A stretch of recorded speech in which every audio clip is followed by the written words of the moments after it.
नमस्कार, स्वागत है आपका इंडिया न्यूज 28 में। आइए बात करते हैं उत्तर प्रदेश की कुछ खास खबरों की। विवाह पंजीकरण कराने जा रही युवती को दूसरे समुदाय के लोगों ने रास्ते में घेरा। धर्म परिवर्तन, शादी करने की धमकी। खबर उत्तर प्रदेश के जनपद बरेली से है। थाना नवाबगंज के गांव डडिया निवासी एक युवती ने थाने में तहरीर देकर बताया कि उसकी शादी याकूबपुर निवासी जगदीश पुत्र मदन लाल से हुई थी। 19 मई 2024 को वह अपना विवाह पंजीकरण कराने अपने पति के साथ बरेली जा रही थी। रास्ते में रिछोला किफियतुल्ला सब्जी मंडी के पास करीब 11 बजे वह सवारी का इंतजार कर रही थी। तभी थाना नवाबगंज के गांव परोथी निवासी सलीम पुत्र सफीक अपने साथियों के साथ 4 पहिया गाड़ी लेकर पहुंच गया और युवती के पति को मारपीट करते हुए वहां से भगा दिया और युवती को इको गाड़ी में डालकर सलीम नाम का व्यक्ति उससे धर्म परिवर्तन कर अपने साथ शादी करने का दबाव बनाने लगा। युवती अपनी फरियाद लेकर विश्व हिंदू परिषद के जिला अध्यक्ष बाबूराम गंगवार के पास पहुंची। फिलहाल विश्व हिंदू परिषद के कार्यकर्ताओं ने थाना नवाबगंज पहुंचकर अभियोग पंजीकृत कराते हुए कार्रवाई की मांग की। कोतवाल राजकुमार शर्मा ने तत्काल तहरीर के आधार पर सुसंगत धाराओं में केस दर्ज कर लिया है और पुलिस आगे की कार्यवाही में जुट गई है। नवाबगंज से भूपेंद्र कुमार की रिपोर्ट। हमने तो जो सुना था कि 4-5 साल से तुम्हारी जान पहचान थी उससे। जानती थी, मैं बात नहीं करती थी, जानती थी। अच्छा, तुम्हारे पास तो फोन ही नहीं था कभी? फोन मैं बड़ा वाला चलाती थी, वो मेरा सब चलाती थी। वो कहाँ है फोन? वो फोन मेरा ससुराल वाले ले गए, उन्होंने दिया था वही ले गए। वो तो अभी दिया होगा ना जल्दी में। 1 साल हो गई। शादी तो तय हुए वहाँ? वहाँ शादी तय हो 2 साल हो गई। क्यों भाई? 2 साल चल शादी तय हुई? 2 साल कितना महीना समय? 1 साल मतलब फिक्स करी 1 साल हो गई। पैसे तो 1 साल में शादी हुई भी, वो भी हुई तुम्हारी मंदिर में। पापा की वजह से। और बीच में हम लोगों के द्वारा और भी शादियां और सब करवाई जाती थी। रमेश के हम लोगों ने इतनी शादियां तो की हैं, पापा की वजह से करनी पड़ी। उसकी वजह से ना 20 तारीख को बहुत भरी थी, 19 तारीख को फरवरी में। कुल मिलाकर मैटर ये बनता है कि ये लड़की अपने पति के साथ जा रही थी, लेकिन उन लोगों ने, सलीम ने, उसके साथी ने इसको रोक करके धमकाया डराया कि यह अंधी लड़के भाग गया। धमकाया, वो तो छोड़कर चला गया। उसने मेरे घर भी फोन कर दिया। वो एक तरफा मोहब्बत वाला है साहब, ठीक है। उसने एक तरफा हो उसका कुछ भी छोड़ दिया, उसने तो घर के बाहर भाग गया और उसने मेरे घर भी फोन कर दिया कि तुम्हारी लड़की चली गई। तो अब तुम सलीम के खिलाफ कार्रवाई करवाना चाहती हो, ये बताओ।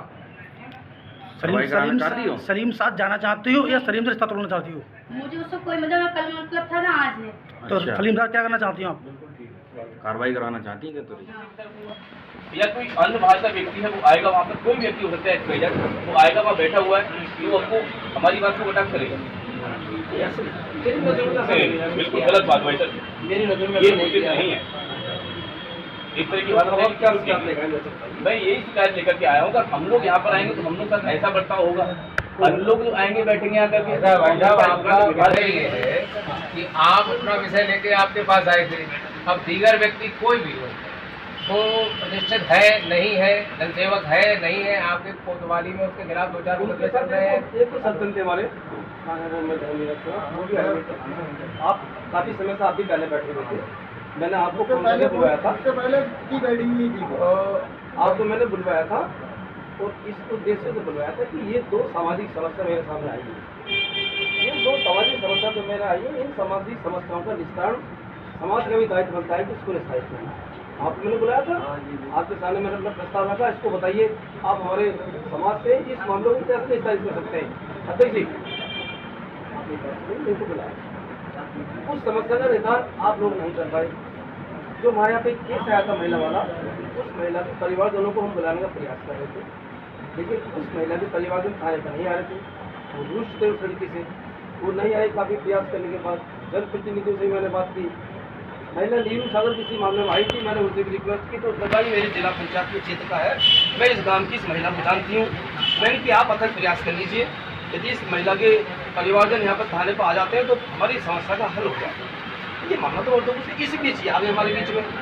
मुझे ये भी नहीं पता किस मामले में ये लोग आए हैं, इनका उससे हल्का सा पता नहीं किस बात को कहा कि भाई साहब वैसे प्रयास में लगे, कुछ उन्होंने ऐसी बात की। तो इन्होंने उनसे कहा कि ऊंची आवाज में बात करती है, ये बात हुई थी और तो कुछ भी नहीं थी, किसी भी चाप होते चले गए थे। केबिन में बैठ करके एक महिला हमारे साथ ऊंची आवाज में बात करेगी, मुझे नहीं लगता कि समझ आ रही है, नहीं आ रही तो बताओ मैं क्या करूँ इसमें। तो हम उनसे जब नंबर मांग रहे वो नंबर भी देने को तैयार नहीं। नहीं, हम तो महिला से बात करने नहीं आए ना, हम तो आपसे बात करने आए। वो नंबर देने को तैयार क्योंकि आपके केबिन में बैठा हुआ व्यक्ति है, ऐसे बात मेरे पास तो समाज के लोग आ रहे हैं, लेकिन उनको अधिकार नहीं है भाई साहब, उनको अधिकार बीच में बोलने का नहीं है। ऐसा है, जैसे ना तो वो किसी दायित्व में है ना किसी पद में है, अब वो क्यों काउंसलिंग करने यहाँ बैठी हुई थी, लड़की अथवा लड़के की? नहीं, वो काउंसलिंग करने की वो नहीं बैठे, वो नहीं बैठे। मैं आपको इस बात का भी आपको जवाब दे रहा हूँ। वो नहीं तो उन्हें आपने बुलाया था? वो एक जमीन की किसी मामले में आई थी, एक विवाद चल रहा था।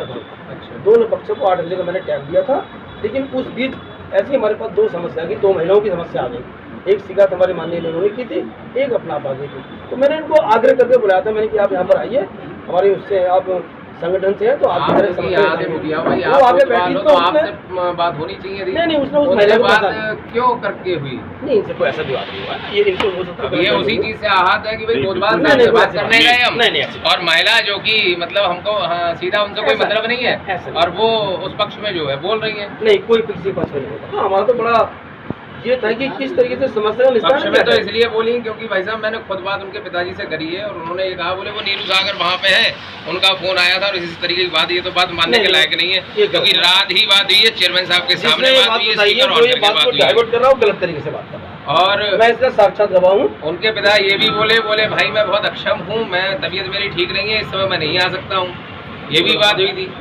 और ये भी बात हुई थी, उनका भाई जो है वो आउट ऑफ स्टेशन था, तो हमने कहा अपने परिवार कोई और भेज दो, तो बोले भाई साहब लोग आने का कोशिश करेंगे। मैंने तो गंगवार समाज के लोगों से बात करी, मैंने क्या ये सामाजिक मुद्दा था, भाई साहब आए थे आपके सामने, गंगवार समाज के व्यक्ति से बात करी, आपने मुझे फोन किया, आपने मुझे तो बात नहीं की ना। नहीं, आपके पास नंबर है, आपको आपकी डायरी पे नोट किया हुआ मेरा नंबर है। जब मेरी आप 5 से फर्स्ट मुलाकात हुई थी तो आपने मेरा नंबर नोट किया अपनी डायरी। हमारी नियति बहुत अच्छी नियति थी और अच्छे कार्य करने की नीति थी। अब आपको क्या लग रहा है मैं इसके बारे में कह रही सकता, आपकी इस महिला के प्रति क्या आपकी सोच है? महिला के प्रति देखिए, लेकिन आपके विभाग में आपसे तो हमारी आपके इधर कोई दूसरा व्यक्ति अगर टेंशन कर सकता है। अच्छा, आकर के कल महिलाओं के इतिहास की अगर मैं चर्चा करूँ इस थाने पर, प्लीज मेरी बात, मेरा भी थोड़ा सुनिए।